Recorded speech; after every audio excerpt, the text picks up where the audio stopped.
alaikum, muna tare da wa? Zikirin Adamu mai zikiri jihar Yobe, Fataskun local government. To alhamdulillah ga ka wajen maulidi, kuma maulidi musabbabi ne na soyayyar manzo Allah sallallahu alaihi wasallam. Muna so ka faɗa mana wa'ansu tausayawan da annabi sallallahu alaihi wasallam yake wa al'ummarsa. Yana daga cikin tausayawan da annabi sallallahu alaihi wasallam yake yi wa al'ummarsa, ko da yaƙi aka je baya ɗaukan takobi ya sari mutum, saboda duk wanda ya sara dan wuce ne kaɗan.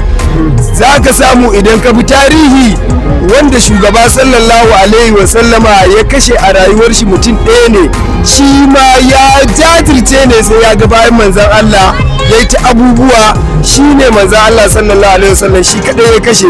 Saboda haka wannan yana daga cikin tausayawan da annabi sallallahu alaihi wasallam yake yi wa al'ummarsa. Mun gode, Allah saka alkhairi.